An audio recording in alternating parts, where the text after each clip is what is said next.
Hello, I'm Karen Allen, and I welcome you this afternoon, to our Holocaust Remembrance International Day Remembrance from the United Nations.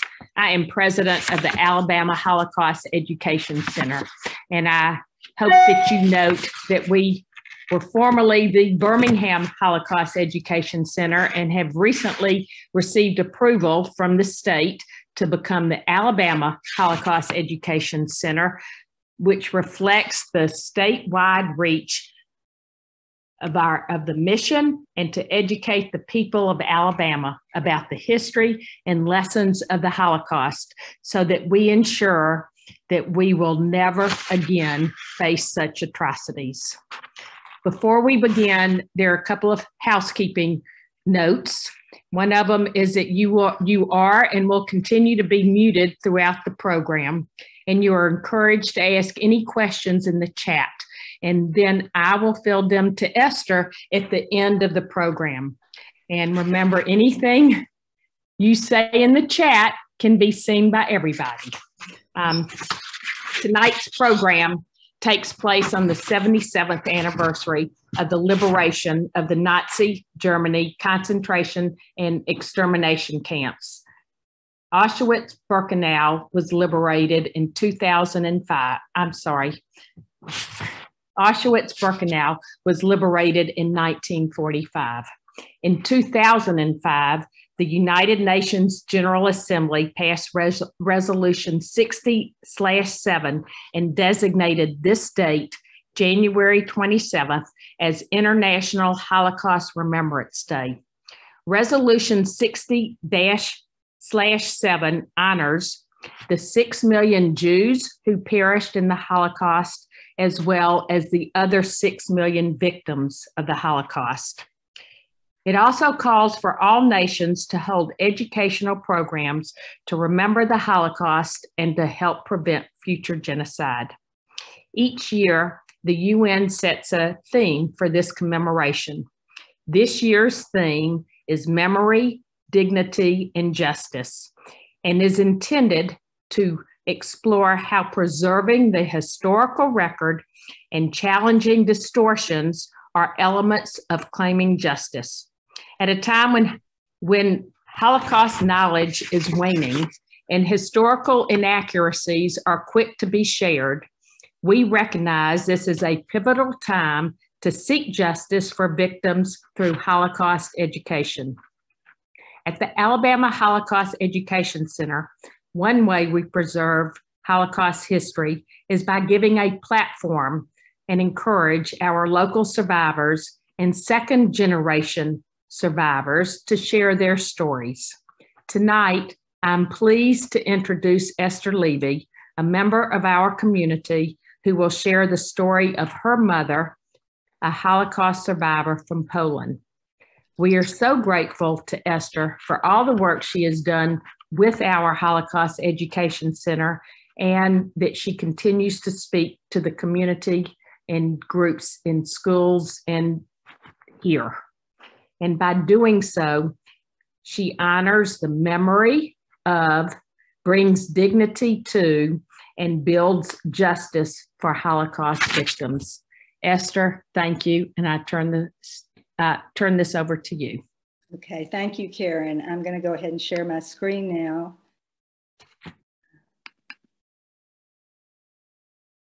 Okay. Hopefully that's working. Okay. Professor, author, and civil rights activist Julius Lester wrote, "History is not just facts and events. History is also a pain in the heart, and we repeat history until we are able to make another's pain in the heart our own. My mother's story, my mother's history, is my pain in the heart, and it's not easy for me to tell her story. But if by telling it and talking about the tragedies of the Holocaust, I can help someone to understand that pain and to see the results of what happens when we respond to hatred and bigotry with fear or indifference, then it's well worth telling the story.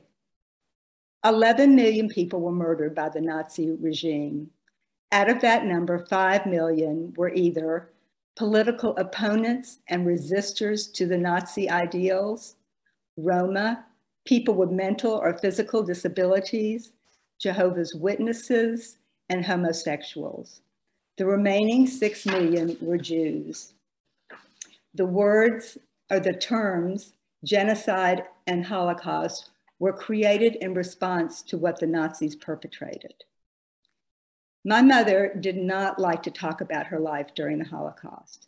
She didn't want to burden anyone with it or make anyone feel sad or sorry for her. And it was difficult for her to talk about it because it brought back a lot of very painful memories. However, my father, who was fortunate enough to be able to immigrate to America in 1937 before the war, lost all but a few cousins of the family that he had left in Poland. My father was one of 7 siblings, and he had 15 nieces and nephews. Not one of them survived. And he felt it was important for my brothers and me to know what had happened to them and why. So my mother began writing her story, and these are some of those pages. And they sat, unfortunately, she never finished writing these, and they sat in a drawer in my home growing up for many years, and I didn't pay that much attention to them until after her death in 2006. So when I decided to begin telling her story, I started with these pages and bits and pieces she had told me through the years, and then also a tape recording that I had made with her, and now it's over 30 years ago. I took what I had and began researching her information using the internet to try and fill in the blanks. My mother's story remains a work in progress. I continue to look for the answers to the questions I didn't have the heart to ask her because I didn't want her to have to relive any of that part of her life. My information comes from a variety of sources, which include the United States Holocaust Memorial Museum, Yad Vashem in Israel, the files of the International Tracing Services, and some books that I will show you today. My most recent source is a book entitled Left to the Mercy of a Rude Stream, and I'll put it up here so you can see it. Left to the Mercy of a Rude Stream, The Bargain That Broke Adolf Hitler and Saved My Mother by Stanley A. Goldman. It validates a lot of the things that my mother told me. I feel that it's important that you have the historical background information that's part of what affected my mother, it's parallel to what affected my mother's experiences. So I have included that in my talk.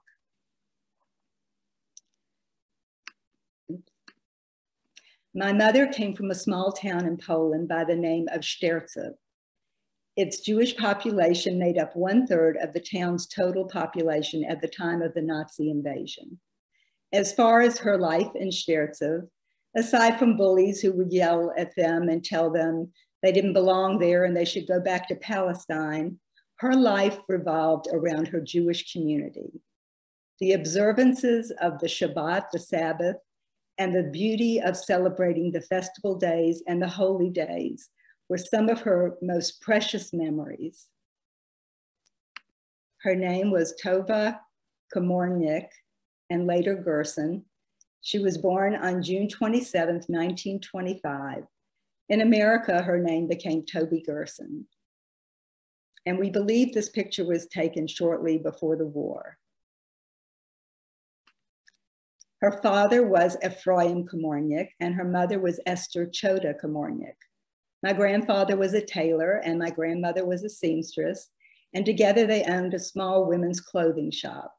My mother said that her parents made such beautiful clothes that even women from Germany used to come there to buy their clothes.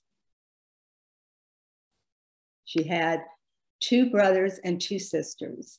Manala, the tallest boy in the back, is her oldest brother. He was 13 years older than my mother, who is the little girl below him. Next to her is her sister Chaya, and then there's her brother Avram Yosef. There was another sister, her name was Gittel, but we believe she wasn't born at the time this picture was taken. And we only have these pictures because they had been sent to family in America. My mother and her brother Manula were the only members of her family in Poland to survive the Holocaust. The bombing began on a Friday night, and this is an important time for Jewish families because it's when the Shabbat, the Sabbath, begins. Her father would have gone to synagogue for the evening prayers and then come home. The house would have been nice and clean, and the best meal of the week was going to be served. Everyone was in their nicer clothes. Her mother would light the candles to welcome in the Sabbath. And then they would say the blessings over the wine and the challah, the bread, and the children. But that night, they weren't able to have their meal. She wrote, "I was 14 years old when my home was demolished on the first day of German bombardments, in which my entire city was burned to ashes.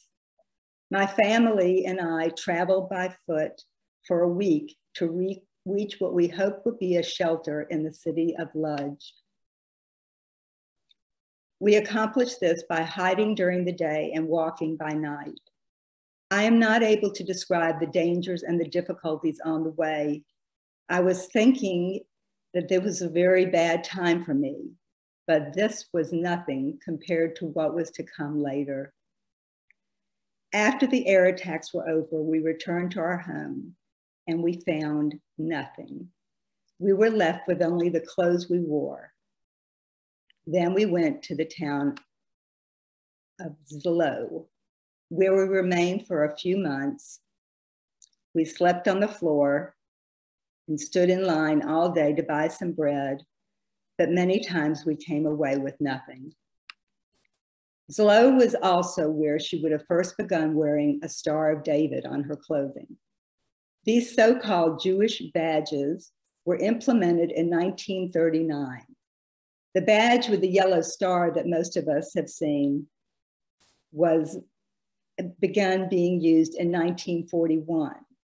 They had to be worn by any Jew over the age of 6, and their purpose was meant to identify Jewish people in order to stigmatize, humiliate, and persecute them, leading to their eventual annihilation from Europe.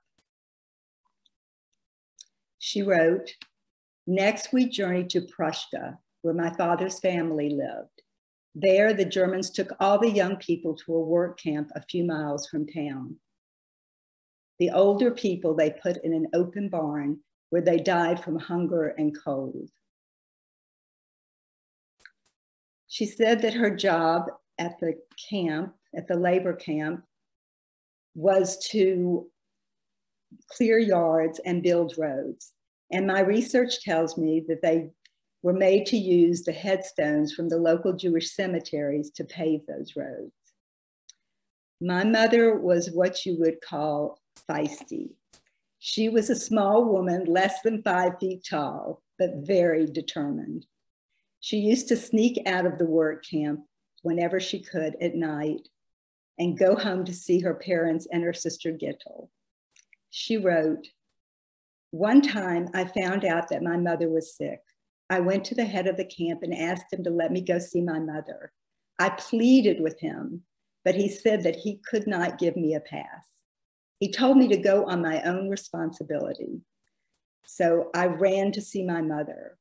While I was there, in her arms and feeling very happy again, a member of the Gestapo came for an inspection. He caught me. My mother and I were in bed and the man came in. I looked at my mother and saw the pain in her eyes as he came near. He asked me why I was there. I told him that I had come to see my sick mother. He picked up a bucket of water and threw it over us. And then he told me to go to his office, be in his office in a few minutes. My father and my uncle spoke very good German. They came with me. I was very nervous and frightened. The man took my hand to see if I had a fever. And then he told me to stop being so nervous and slap me in the face in my father's presence. He could do nothing. Then I was told to go back to the camp. My mother did go back to the camp, to the work camp, but she also continued to sneak out over the next year whenever she could. Sometimes she brought her sister Chaya with her, and sometimes she brought a friend. On one occasion, she brought a friend with her. And when they went back to the work camp, everyone was gone. She never saw her sister Chaya or her brother Avram Yosef again. I had always been curious about what happened to this brother and sister. She never talked about them. And I believe she felt a lot of guilt that she took her friend that night instead of her sister home with her. And whenever I would ask her what happened to them, she would just say, they must have been sent to Auschwitz and killed there. Using their location and information I found, it's my understanding that Chaya, Avram Yosef, and all of the other workers there was sent to an extermination camp by the name of Chelmno. Chelmno was where the Germans used what they called mobile killing units. People were brought there and told that this was a stop on the way to being relocated to Germany where they could work. But first they had to get cleaned up. So everything was taken away from them, including their clothes, because they were told that they were going to get bathed. They were sectioned off in groups of 50 to 70 men, women, and children, and then beaten and shoved down a ramp leading into the backs of these trucks. The doors were locked and sealed, and the fumes from the engine, the carbon monoxide, were redirected into the area where they were. Ditches had been dug in a field about 10 minutes away, and by the time they got there, everyone inside was dead from poisoning and suffocation. You can see down here that it says only 7 were known to have escaped.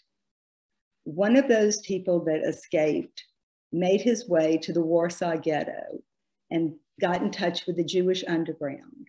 And he told them what was happening at Chelmno. And they were able to get this information to the Polish underground, who brought it to the West. In fact, an article appeared about Chelmno and what was happening in the New York Times on July 2nd, 1942, on page 6. So the rest of the world, they knew. Next, the Germans rounded up the Jews in Prussia and in the towns in the region. I found an article about it, and it reads, it began on August 22nd, 1942. Some 10,000 Jews from Bielem and the adjoining town were jammed inside one of the churches and held there in appalling conditions for some days.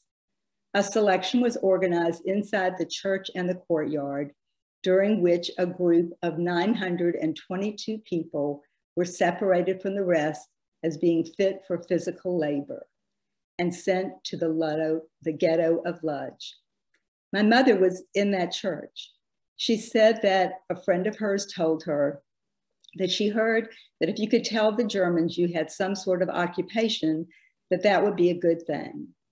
So she got in line and they didn't take her, they rejected her. But her friend urged her to try again. So she got in another line and she told them that she was a seamstress, which she actually absolutely was not, but they accepted her. And so on that day, her life changed again. She wrote, I saw my parents for the last time in 1942. I can still hear my mother saying to me, how will I live without you? I was 17 years old.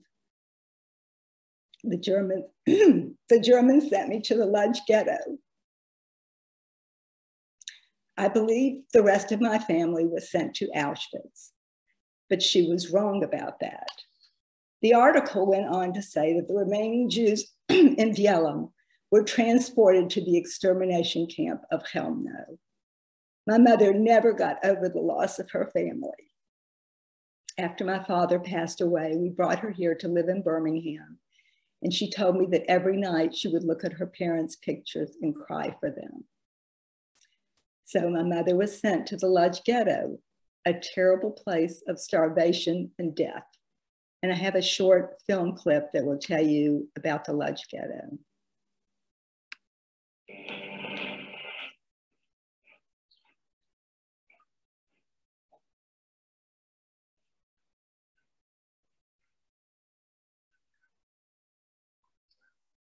Confidential, strictly secret, to the Regierungspräsident in Kalisz. Jews must be placed in a closed ghetto. I will fix the date when the establishment of the ghetto will suddenly take place. At the set hour, the previously defined border of the ghetto will be manned by forces assigned for this purpose. The streets will be closed off by barbed wire barriers and other blocking devices.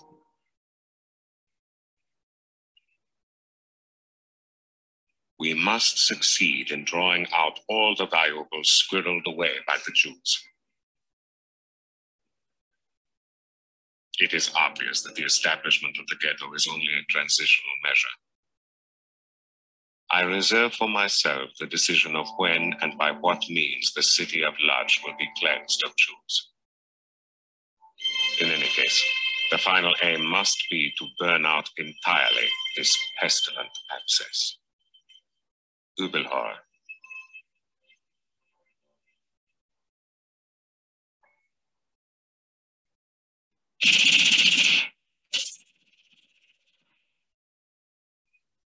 March 16th, 1940.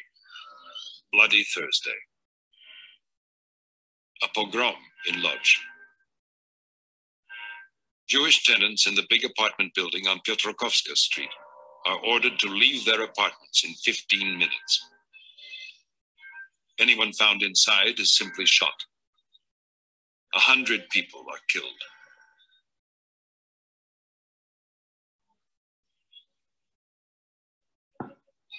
We run for our lives to the filthy and narrow streets of the renowned Baluti slum.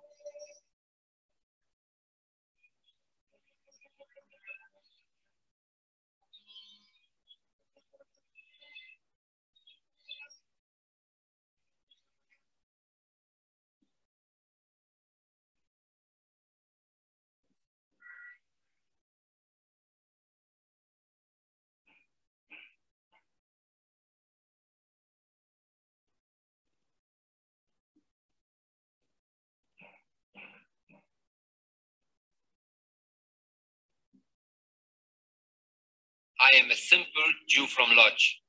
I am not a politician, but only a workhorse in heavy harness, pulling a wagon loaded with human lives. I must build from the ground up the self-administration of the ghetto as a small-scale city.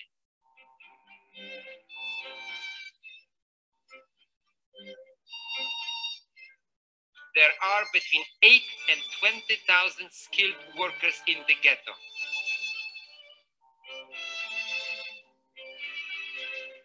I could organize them to work for the authorities. You would supply the raw materials. We would deliver the finished product against payment of wages or against the supply of food for the whole ghetto population. Chaim Rumkowski, eldest of the Jews of the Litzmannstadt ghetto.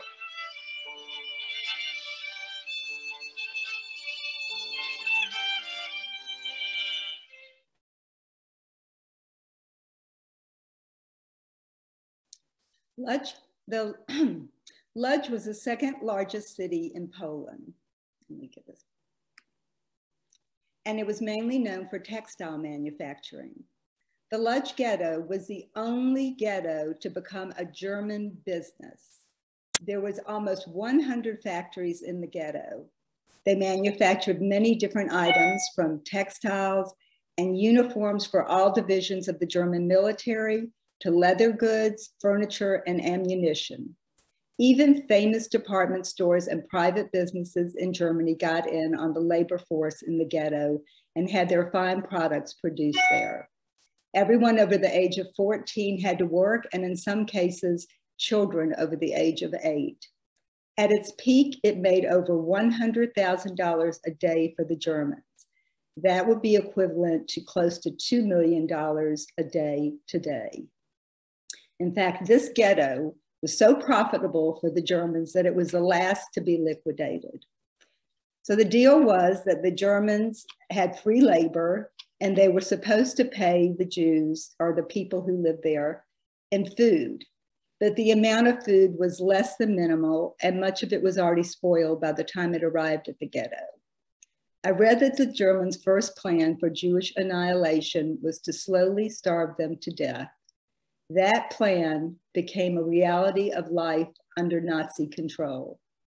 The Lodz Ghetto was established in February of 1940. They started with 160,000 Jews forced to live in a small area of the city of Lodz, and that number grew to 200,000. By 1942, when my mother arrived there, rations had been cut to 600 calories a day. Hard labor, overcrowding, and starvation was what awaited my 17-year-old mother in the ghetto.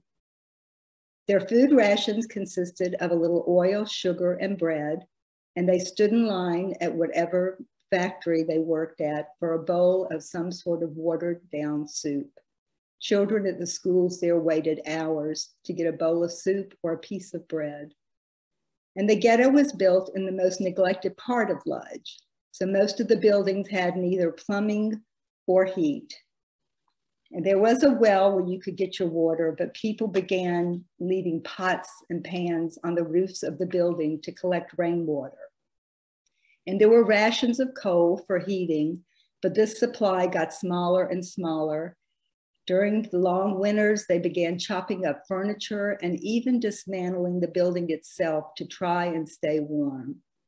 People were weakened by hunger and exposure to the cold and became easy victims of disease. Due to their living conditions, tens of thousands died in the ghetto. They died of typhoid fever, hypothermia, and starvation. Every day, children became orphans and had to care for younger siblings.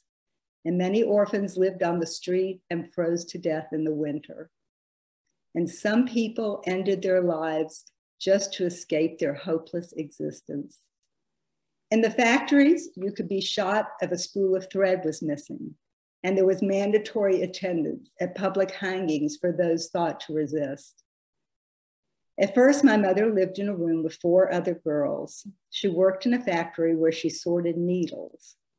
After she had been there for a month, she found out that her brother Manila was there. She wrote, "In the ghetto, I met up with my oldest brother, Manila.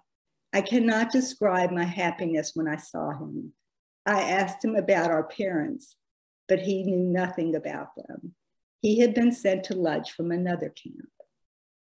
Manila was 13 years older, and he by then had a wife and a little boy by the name of Jacob. They had been taken away from him by the Germans and murdered. So Manila told my mother to come and live with him and he would take care of her.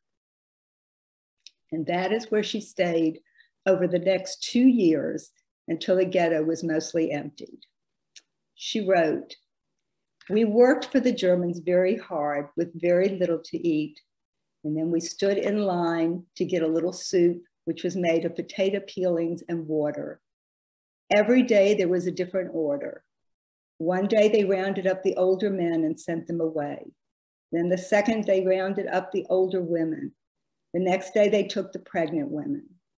The Germans were constantly deporting anyone who could not be of use to them. If you couldn't work for them, there was no reason for them to keep you alive. My mother said that there were always rumors and great fear about who would be next to be on the list to be deported. They didn't know where these people were taken to, but they knew that they never came back. She also said that some people even paid others with food to take their place when their name came up on the list. The Germans told them they were being taken to a place where they would be safe.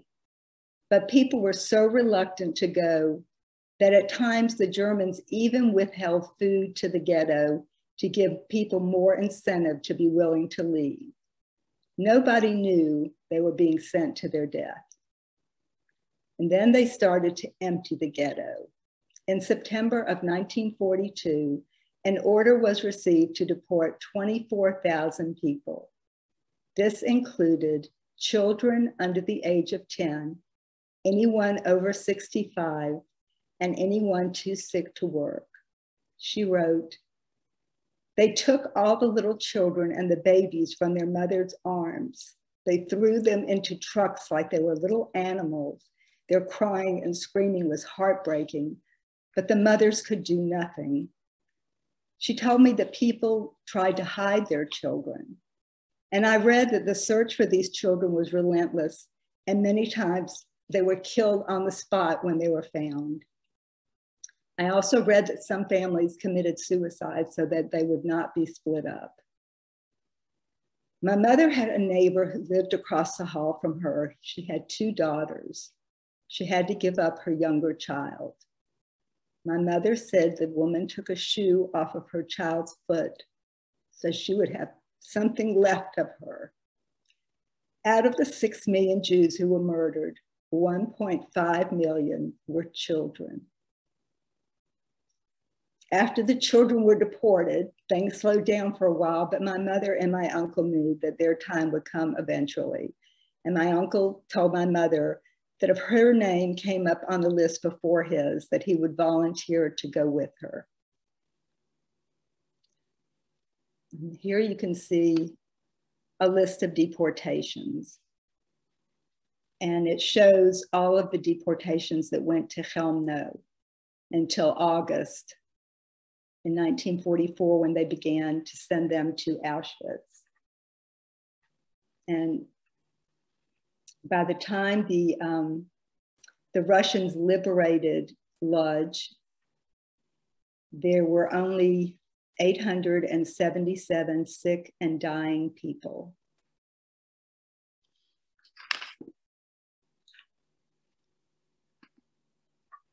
My mother and her brother Manila were on one of the last transports out of Lodz. They were told that they were being relocated to a safe place where they could work. They had no idea where they were being sent. And they arrived at Auschwitz by way of these cattle cars, which were packed so full of people that you could barely move. About Auschwitz, she wrote, "There we saw corpses hanging from the fences for miles along the streets. In Auschwitz again, they separated the pregnant women and the mothers with children, older people and anyone who was sick, putting them into the section which would be the first group to be taken to the gas chambers."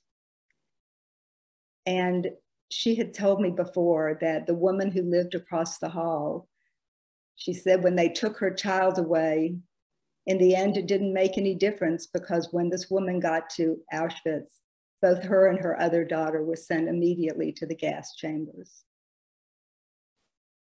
She wrote, "At that time, I was separated from my brother. Nobody can imagine our sorrow as we spoke those last words together. My brother said, 'I will never forget you. I took care of you until now, and I hope I won't lose you. May God be with you and take care of you, and may we live to see each other again.' I cannot describe in words how it felt to say goodbye to my brother." He told her he wasn't worried about himself. He thought he could take care of himself, but he was worried about her. She wrote, "The Germans took my group to what looked like a big house. They took away our clothes, giving us rags to wear. It looked like a terrible madhouse. In Auschwitz, there were all nationalities. You could hear many languages. You could see skeletons walking and people falling dead like flies. A few minutes before, I had been talking to some of those lying in the streets. Everywhere you could see starvation, and we were always hungry. In her barracks, there were so many women that they literally slept on top of each other. She wrote, "I will tell you about our living conditions. 5 people ate from one plate. The strongest one got the food. The rest had nothing. Our sleeping was on a cement floor, one girl sitting between the knees of the girl behind her and resting on the body of the one behind. She in turn served as a human bed for the girl in front of her. At 4 in the morning, we were called for coffee, so we could not rest. Every day, twice a day, they were lined up for what was called appel, which is roll call. They all stood in line to be counted and had to stand perfectly still. There were thousands of prisoners to be counted, and so if there was a mistake, they just started all over again. And this was also a time to intimidate, humiliate, punish, and inspect the prisoners, and selections for the gas chambers were made then as well. If you did not look well, then you could be chosen to be sent to the gas chambers. My mother told me she actually was pulled out of line one time. And I don't know what happened. The guard either got called away or something. He was distracted, but the person behind her pulled her back into line and he didn't notice. And so whoever that person was, they saved her life on that day. She wrote, "Anyone who did not show up was beaten with a whip. Even to go to the restroom, we all had to go together. We were watched by a German woman with red hair and a long whip in her hand. With it, she could reach the first girl in line. She was mean like a devil. I'll never forget her." So I tried to find out who this woman was. But it seems that there were a lot of women SS guards who were like her. And in fact, there were 3,700 women SS guards. Only 60 stood trial after the war, and out of that, 21 were executed for war crimes. The other meal that they had during the day after their morning coffee was, again, some sort of watered down soup. She was in Auschwitz for a few weeks before she, as a part of a group of young Polish Jewish women, were taken to a building where we now believe they were waiting to go to the gas chambers. According to Stanley Goldman's book about these women, the gas chambers were so busy that they were waiting to be brought there. My mother wrote, "My last day in Auschwitz, the Germans took us to a very large place. It looked like a dark city. I stayed there for a day and a night. We couldn't hear any sign of life. It gave us the feeling that death was near us. We could smell the bones from the people who went before us to the gas chamber. We didn't want to believe that death was near us." That was her last page that she wrote. So then an order was received for a group of 500 young women to be sent to work in the Krupp munition factory in Neukölln in Berlin. And once again, her life was spared. It turned out that her life was spared due to a clerical error. They took the wrong group of women. She said that when they marched them through the streets in Berlin to the factory, people asked where these women with rags and their heads shaven had come from. And they were told they had come from Siberia.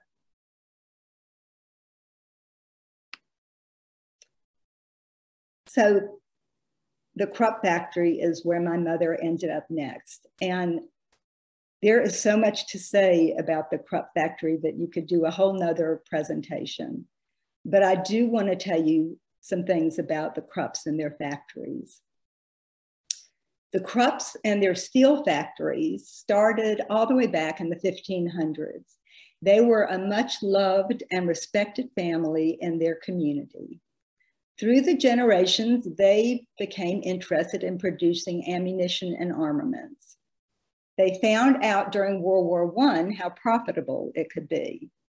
But at the end of that war, Germany had to sign a treaty where they were prohibited from making weapons. So the Krupps got around this by saying that they were producing farming equipment. And they continued to produce weapons and received their first order from Hitler's government in 1933 for 135 Panzer I tanks. Their production of armament on a vast scale continued throughout the war.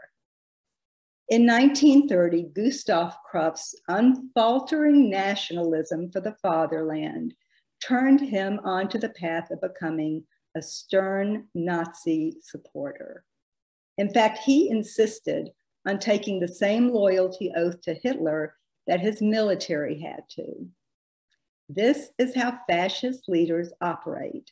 They want loyalty to go to them and not to your country. The Krupps became the largest armament supplier to the German government, and by the end of the war, they had tripled their wealth. But it was Alfred Krupp in 1942 who suggested to Berlin the idea of extermination through work as a way to exploit the manpower in the concentration camps. Hitler obliged him by allowing Krupp representatives to enter the concentration camps and pick out laborers. The Krupp factories became the largest employer of slave laborers of any enterprise in Germany. My research found that these laborers in the Krupp factories had a horrible existence. Aside from starvation, rampant disease, lack of medical care or sanitation, they were also faced with constant beatings by their SS guards, and most died under the harsh conditions that they were forced to endure. They literally worked them to death. And at the Nuremberg trials, a prosecutor by the name of Drexel Sprecher said that Alfred Krupp's exploitation of slave labor was worse than any other industrialist. Nowhere else was there such sadism, such senseless barbarity, and shocking treatment of people as dehumanized material. Krupp was sentenced to 12 years in prison and was to give up all holdings in his industry. And this is when I'm talking to school kids, I tell them that maybe their teachers will give them extra credit if they can find out why Mr. Krupp did not serve his full term and was given back all holdings to his industry. It's a book called The Arms of Krupp, and it gives you all that information. But I can tell you that a lot of it has to do with an American by the name of John McCloy, representing the American Office of Strategic Services. But I do recommend this book, The Arms of Krupp, by William Manchester. By the time my mother came to work at this factory, they were desperate for laborers. She and her group of young ladies were given to the charge of 2 SS officers who were very different from any SS that I have ever read about. They actually seemed to have felt something for these young girls. My mother said that they called the man Kommandoführer, and the woman they called Mutti, which is a German for mother, but they were told never to let anyone hear them call her that. The name of the Kommandoführer was Bruno Kritschik, and the woman was Marguerite Trampenau. She was 39 years old and the head supervisor of the females. Between the two of them, they protected my mother's group from being beaten by the other SS guards and showed some kindness whenever they could. That is not to say that working at the factory was a walk in the park. While my mother worked at the Krupp factory, she never saw the light of day. There were 2 12-hour shifts and she worked the daytime shift. So they marched them out of their barracks at 4 in the morning, and then they were marched back in the evening when it was dark again. And they were constantly counted to make sure that no one had escaped. As for food, They were given a piece of bread, 4.4 ounces, which was to last for a week. And then they had some sort of watered down soup that they were given in the factory. I read that in rare cases, people were said to have thrown food over the camp's fences to where the barracks were because they could see how malnourished these young women were. My mother worked next to a German woman who told her that she was a communist and she hated the Nazis. She said whenever she could, she would bring a small sandwich and they had a special hiding place.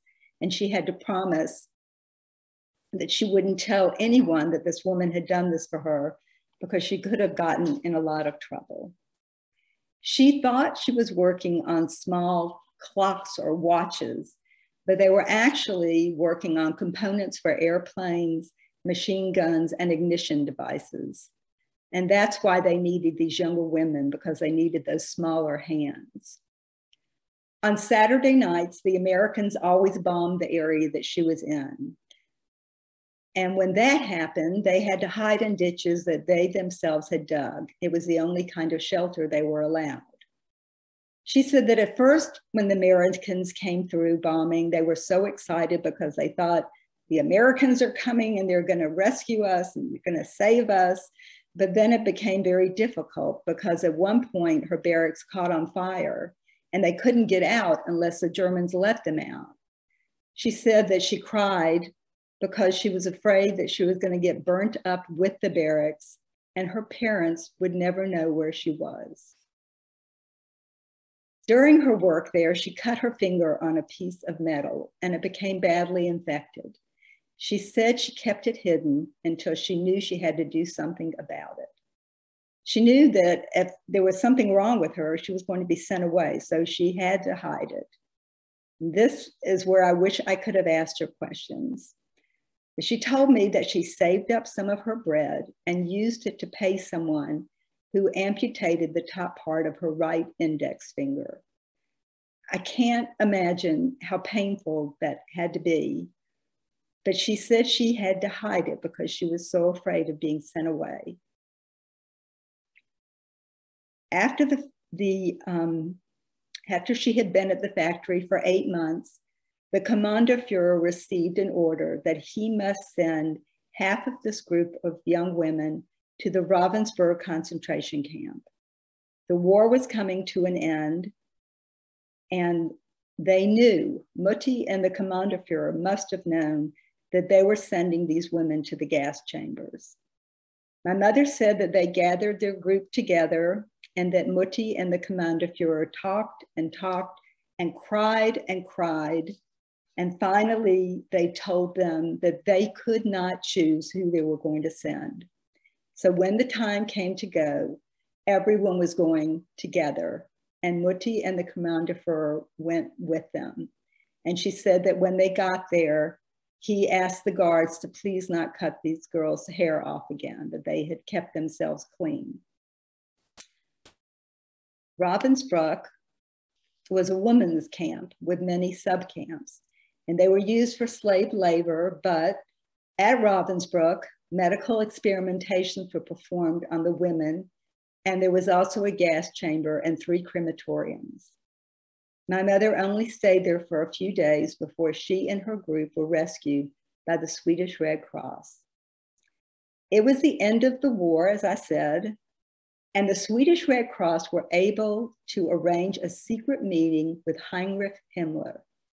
Himmler was second in command to Hitler and the man in charge of extermination of Europe's Jews. Not even Hitler knew about this meeting. The goal was to allow the International Red Cross to rescue citizens from the Scandinavian countries and bring them to Sweden. Himmler agreed to do this. And then the Swedish section of the World Jewish Congress heard about it, and they also managed to send a representative to Himmler. So imagine a Jewish German man who had escaped Germany and was living in Sweden, met secretly with Heinrich Himmler and asked for the release of Jewish prisoners to be sent along with the Red Cross group. Himmler agreed. and the International Red Cross agreed to take them as well. And the only reason we could think, and Stanley Goldman talks about it in his book, that Himmler agreed to do these things was because the war was coming to an end and he knew that he was going to be in a lot of trouble. And he thought maybe they would see what he had done and think that he had changed his ways or was trying to help out in some way. So between April 22nd and April 28th of 1945, about 7,500 women were liberated. And out of that number, 1,000 were Jewish. And my mother's group made up half of that 1,000. So these are the white buses. These are the buses that they used to transfer these people out of these camps to bring them to Sweden. The only problem was that the Russians would not guarantee safe passage for the buses. They were coming in on that front and they said they were not stopping for anything or anyone. But the Swedes decided to go ahead with their plan anyway.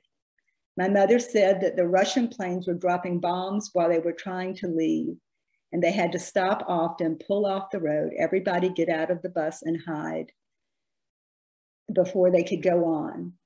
She said the driver would wave his hands at the planes and point to the Red Cross, but it did not stop the bombing. 3 women were killed and 3 were injured, but they made it through and were ferried from Copenhagen to Malmö, Sweden, where they received food and medical attention. My mother said that in Sweden, the people were wonderful to them. She told me that they gave them food and clothing, and that the women then tried to grab as much as they could and even tried stealing the food to hold on to. She said the Swedes kept telling them that they didn't need to steal the food, that there would be more the next day, that it was so hard for them to trust, and they were afraid that it would be taken away. Her fear of not having food stayed with her. When I was growing up, she always made sure that we had potatoes in the house because she felt like if we had potatoes, that we would never starve to death. In later years, I used to go to her refrigerator and throw out all of the outdated foods because she just could not bring herself to throw food away. And I have to say, I have a really hard time with that as well. But during her stay in Sweden, the war ended, and my mother remembered that her mother had 2 brothers, one in England and one in America. Her uncle in America was not a wealthy man, but he did everything he could to bring her to New York. I have some other pictures, but there was one more thing in that drawer that my mother had written, and she titled it Auschwitz Memories. People, do you know of graveyards without a trace left to show that human beings are buried there? The fires are burning in the German camps. The prisoners never smile. There are thousands of bleak barracks. Around the bleak barracks are barbed wires. The barbed wire fences are lined with electric wires.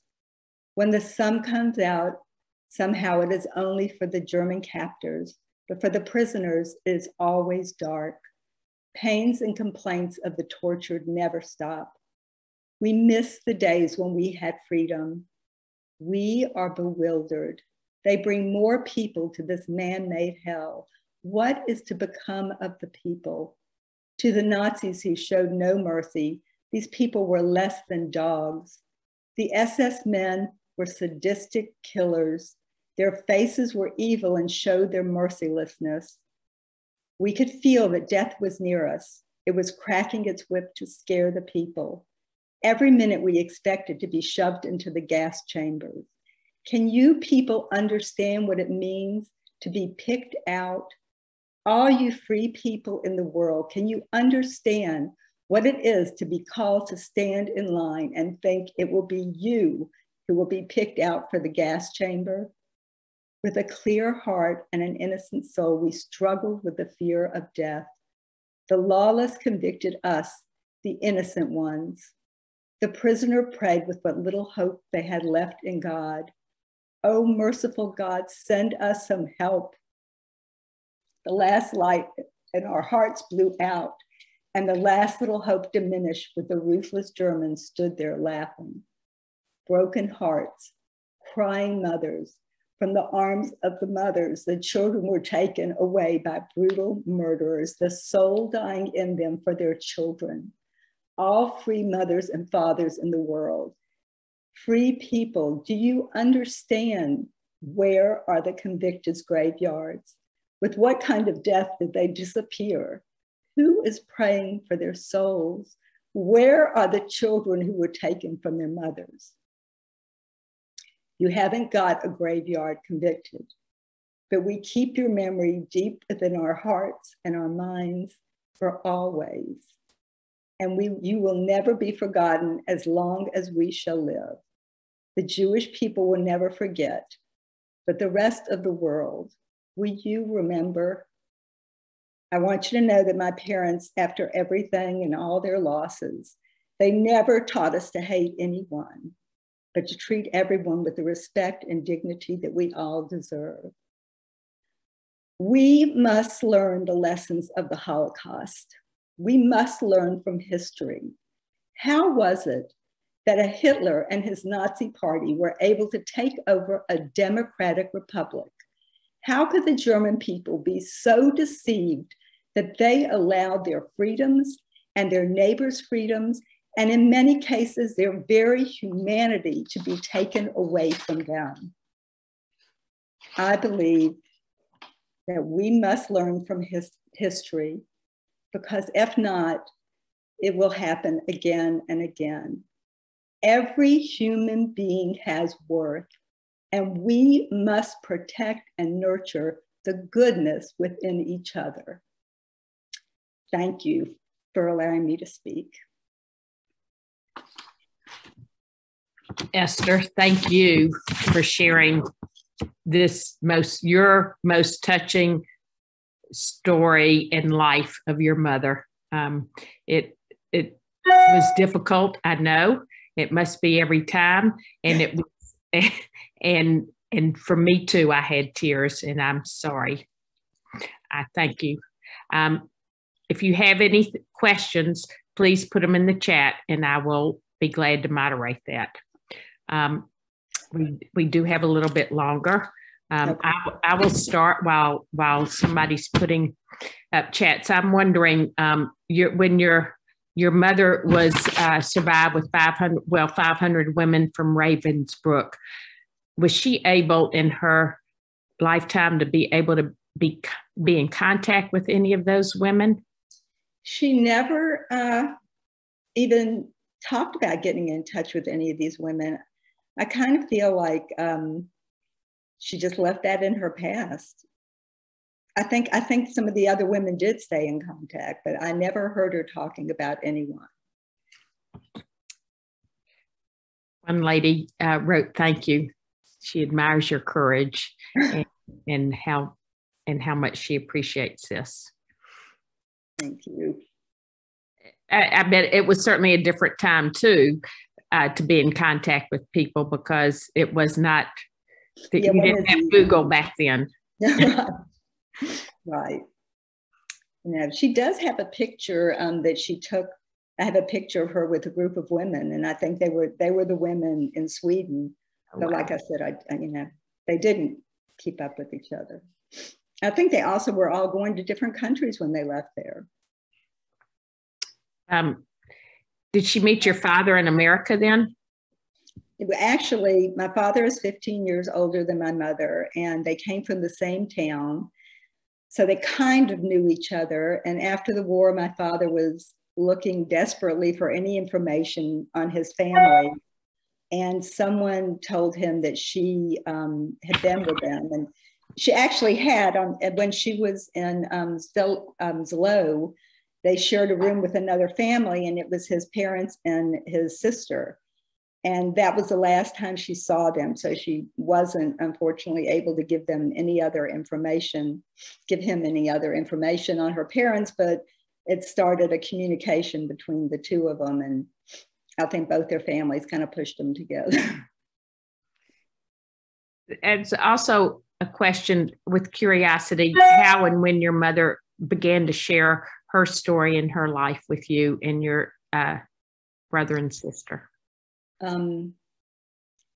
She really, you know, whenever I was with her, she would, every now and then she would come up with something to tell me. You know, I have all these little side things that are not in my talk. Like she said that when they left their house with the bombing, that her father had a little package with him, and they thought, oh, he must have brought food or, you know, something we can use while we're running away. And it was his tefillin and his prayer book and, you know, all that, those kind of things. And, you know, she just kind of laughed and said, that was what he decided to bring. But, you know, evidently that was something that meant a lot to him. So he just grabbed it on the way out. And then there was another story. They were all hid under a tree when the bombing was going on, her and her siblings. And they decided that, and I guess they shouldn't have been out in the open like that, but they decided that if a bomb hit them that way, at least they could all die together. I mean, there are all kinds of little things that she told me and said, and is just kind of putting them together also with the rest of her story, or just kind of knowing what she said. Are there any other questions? I'm sure as time goes on that we think about things that we wished we had said, and it's very easy to get in contact with Esther. And if you don't know how to, just ask somebody at the Holocaust Education Center, and we will let you know or put her in touch with you. I want to remind you a couple of things, please. At the end of this program, and you'll look up at the chat, Zoe is going to put up here a community program survey. It's brief, but we want you to know, if it's up there right now, we'd like to know what you think about the program and any thoughts that you may have, and thoughts for future programs as well. And it may not be on there, but we'd also like to know, do you want to volunteer with us? In addition to our survivors speaking and our second generation, like Esther is, we also have a group called Guardians of Remembrance. And those are people that could be me or most any of you here that are not a child of a Holocaust survivor or a grandchild of one, but somebody, we have many stories, too many, in our office, and we would be glad to help you learn how to tell a story about somebody so important that survived just like Esther did. And we do have people in that group that are able to speak to groups, whether there's education in schools or other places, programs around. Also, you can go to our website, bhecinfo.org, for any more information that you'd like. And also up there is information about our film series that takes place each year in February. This year it will be at the Sidewalk Film Festival. Registration will be required. And Michelle Foreman is one of our volunteers that is helping to format those programs as well. Esther, I thank you again tremendously. I thank all of you for attending. I am glad that the United Nations have recognized this day for all of us. And thank you very much. Have a nice night. Thank you. Thank you. Bye-bye.